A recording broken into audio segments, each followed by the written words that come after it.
Friends நம்மளோட வெள்ளை பணியாரம் சூப்பராக ரெடி ஆயிடுச்சு. அந்த அளவுக்கு நல்லா சாஃப்டாக இருக்கும் பார்த்தீங்களா, எந்த அளவுக்கு நல்லா சாஃப்டாக இருக்கு பாருங்க. டேஸ்ட்டும் அந்த அளவுக்கு நல்லா சூப்பராக இருக்கும். நீங்கள் இந்த மாதிரி வீட்டில் குழந்தைங்க செஞ்சு கொடுத்தீங்கன்னா குழந்தைங்க விரும்பி சாப்பிடுவாங்க. உடம்புக்கும் ரொம்ப ரொம்ப நல்லது. காலையில் நீங்கள் இட்லி தோசை அது மாதிரி கொடுத்து போர் அடிச்சதுன்னா ஒரு டைம் இந்த மாதிரி ட்ரை பண்ணி பாருங்க. வீட்டில் இருக்கிற குழந்தைங்க வந்து எல்லாருமே விரும்பி சாப்பிடுவாங்க. நான் இன்னைக்கு இது கூட வச்சு சாப்பிட்றதுக்கு கிரீன் பீஸ் கிரேவி தான் பண்ணியிருக்கேன் பார்த்தீங்களா. இதோட டேஸ்ட் அந்த அளவுக்கு நல்லா சூப்பராக இருக்கும். நல்லா பஞ்சு போல இருக்கிற இந்த குழிப்பணியாரத்தை இந்த மாதிரி வச்சுட்டு தொட்டு சாப்பிடும்போது அந்த அளவுக்கு டேஸ்ட் சூப்பராக இருக்கும். கண்டிப்பாக நீங்கள் இந்த மாதிரி குழந்தைங்க செஞ்சு கொடுத்தீங்கன்னா விரும்பி சாப்பிடுவாங்க. இன்னைக்கு சூப்பரான குழிப்பணியாரம் எப்படி செய்யலாம்னு பார்க்கலாமா? Hi friends, welcome to Kerala சமையல். கேரளா சமையலில் குழிப்பணியாரம் தான் செய்ய போகிறோம். வாங்க எப்படி செய்யலாம்னு பார்க்கலாம். இந்த குழியாப்பம் பண்ணுறதுக்கு இப்போ ஒரு பவுல் வச்சுக்கோங்க. 250 கிராம் கப்பில் 2 கப்பு பச்சரிசி சேர்த்துக்கோங்க. பச்சரிசி சேர்த்து கொடுத்துட்டு பச்சரிசியை நல்லா ஒரு 2 டைம் நல்லா தண்ணி சேர்த்து கை வச்சு இது மாதிரி நல்லா கழுவிக்கோங்க. இந்த மாதிரி நீங்கள் பிசைஞ்சு கழுவினீங்கன்னா அரிசியில் இருக்கிற டார்ச் எல்லாம் வெளில வந்துடும். அரிசி நல்லா வெள்ளையர்னு இருக்கும். இப்போ 2 டைம் நல்லா கழுவிட்டு தண்ணியை வடிகட்டி எடுத்துக்கோங்க. இப்போ பாருங்கள், நல்லா கழுவிட்டு தண்ணியை வடிகட்டி எடுத்துன்னு வந்திருக்கேன். இப்போ அரிசி முங்குற அளவுக்கு தண்ணி சேர்த்துக்கோங்க. இந்த அளவுக்கு அரிசி முங்குற அளவுக்கு தண்ணி சேர்த்து கொடுத்துட்டு மூடி ஒரு 8 மணி நேரம் மாற்றி வச்சுக்கோங்க. அரிசி நல்லா ஊறி வந்துடும், மாற்றி வச்சுக்கோங்க. இப்போ பாருங்க, 8 மணி நேரம் நம்ம ஊற வச்சா பச்சரிசி எந்த அளவுக்கு நல்லா ஊறி இருக்கு பார்த்தீங்களா. அங்கே பாருங்க, ஊறி எந்த அளவுக்கு நல்லா வெள்ளையர்னு இருக்கு பாருங்க. இப்போ ஒரு டைம் நல்லா கழுவிட்டு இந்த தண்ணியை வடிகட்டிக்கோங்க. இப்போ பாருங்க, ஒரு டைம் நல்லா கழுவிட்டு தண்ணியை வடிகட்டி எடுத்துன்னு வந்திருக்கேன். இப்போ மாற்றி வச்சுக்கோங்க.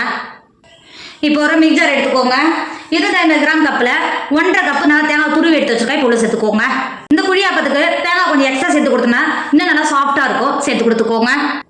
சேர்த்து கொடுத்துட்டு அது கூடவே படித்த சாதம் 1 கப்பு, 250 கிராம் கப்பில் 1 கப்பு சாதம் எடுத்துருக்கேன். இப்போ உள்ள சேர்த்து கொடுத்துக்கோங்க. சேர்த்து கொடுத்துட்டு நம்ம கழுவி தண்ணி வடிகட்டி எடுத்து வச்சுக்கோம்ல, அரிசியை உள்ள சேர்த்துக்கோங்க. நான் தேங்காய்லாம் உடச்ச தண்ணி மாற்றி வச்சுப்பேன். அந்த தேங்காய் தண்ணி தான் இப்போ சேர்த்துக்கிறேன். தேங்காய் தண்ணி சேர்க்கும்போது ஈஸ்ட் சேர்க்கணும்னு அவசியம் கிடையாது. நல்லா புளிச்சு பொங்கி வரும். இப்போ 1/4 கப்பு தேங்காய் தண்ணி சேர்த்துக்கோங்க. தண்ணி சேர்த்து கொடுத்துட்டு மிக்ஸி மூடி மாவு நல்லா இட்லி மாவு பார்த்து நல்லா அரைச்சி எடுத்துக்கோங்க. இப்போ பாருங்க, நம்ம அரைச்சி எடுத்த மாவு இந்த அளவுக்கு இருக்கணும் பார்த்தீங்களா. எந்த அளவுக்கு நல்லா நைஸாக அரைஞ்சிருக்கு பாருங்க. இந்த அளவுக்கு அரைஞ்சிருக்கணும். இப்போ ஒரு பவுல் வச்சுக்கோங்க.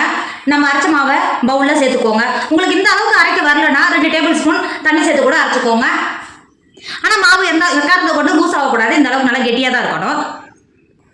இப்போ அதே மிக்ஸி ஜார் வச்சுக்கோங்க. பாக்கி இருக்கிற அரிசியும் மிக்ஸி ஜாருக்குள்ளே சேர்த்துக்கோங்க. மிக்ஸி ஜாரில் அரிசி சேர்த்து கொடுத்துட்டு 1/4 கப்பு தேங்காய் தண்ணி எடுத்து வச்சுருக்கேன். இப்போ உள்ள சேர்த்து கொடுத்துக்கோங்க. நான் 1/2 கப்பு எடுத்துருந்தேன். சேர்த்து கொடுத்துட்டு மிக்ஸி மூடி மாவு நல்லா அரைச்சி எடுத்துக்கோங்க. நம்ம அரைச்சி எடுத்த மாவோட சேர்த்துக்கோங்க. அது கூடவே ஒரு டேபிள் ஸ்பூன் உப்பு சேர்த்துக்கோங்க. உங்கள் டேஸ்ட்டுக்கு அனுசரித்து உப்பு சேர்த்துக்கோங்க. சேர்த்துட்டு நம்ம அரைச்ச மாவை நல்லா நம்ம சேர்த்தா சாதம் தேங்காய் இதெல்லாம் சேர்த்து நல்லா நம்ம 2வது அரைச்சி பார்த்தீங்கன்னா அந்த மாவோட சேர்த்து நல்லா கலந்து கொடுக்கும்போது மாவு எல்லாம் பொந்தி வரும். நல்லா கலந்து கொடுத்துக்கோங்க. இந்த அளவுக்கு நல்லா கலந்து கொடுத்துட்டு மூடி மாவு ஒரு 8 மணி நேரம் மாற்றி வச்சுக்கோங்க. மாவு நல்லா புளிச்சு பொங்கி வரும், மாற்றி வச்சுக்கோங்க.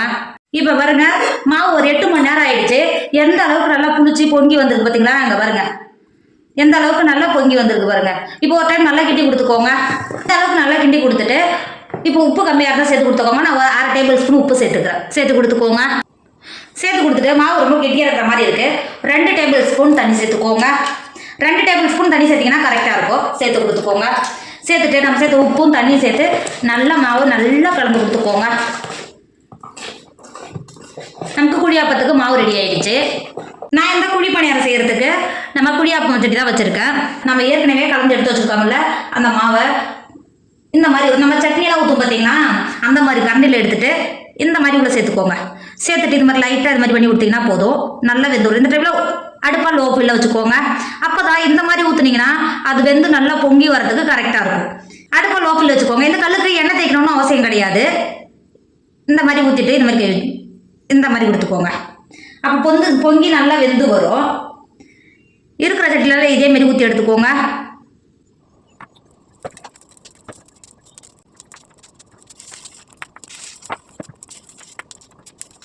இந்த மாதிரி ஊற்றி கொடுத்துட்டு மூடி ஒரு 10 நிமிஷத்துக்கு வேக விடுங்க. இப்போ பாருங்க, ஒரு 10 நிமிஷம் ஆயிடுச்சு. எந்த அளவுக்கு நல்லா ஈவனாக வெந்து வந்திருக்கு பார்த்தீங்களா.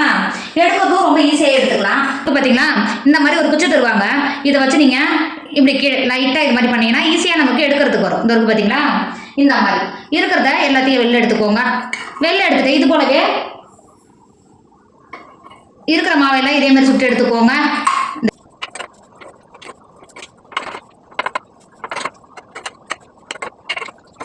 இந்த மாதிரி இருக்கிறது எல்லாத்தையும் எடுத்துட்டு திரும்பவும் அதே மாதிரி ஊற்றி எடுத்துக்கோங்க. இப்போ பாருங்க நம்மளோட குழிப்பணியாரம் சூப்பராக ரெடி ஆயிடுச்சு. அந்த அளவுக்கு நல்லா சாஃப்டாக இருக்கும் பார்த்தீங்களா, அந்த அளவுக்கு நல்லா சாஃப்டாக இருக்கும். டேஸ்ட்டும் அந்த அளவுக்கு நல்லா சூப்பராக இருக்கும். நீங்கள் குழந்தைங்களுக்கு இந்த மாதிரி செஞ்சு கொடுத்தீங்கன்னா அவங்க நல்லா விரும்பி சாப்பிடுவாங்க. டேஸ்ட்டும் அந்த அளவுக்கு நல்லா சூப்பராக இருக்கும். கண்டிப்பாக நீங்கள் ட்ரை பண்ணுங்க. என்னோட வீடியோ உங்களுக்கு பிடிச்சிருந்தா உங்கள் ஃப்ரெண்டு உங்கள் ஃபேமிலிக்கு ஷேர் பண்ணுங்க. மறக்காம கேரளா சமையல் சப்ஸ்கிரைப் பண்ணிக்கோங்க. தேங்க்யூ.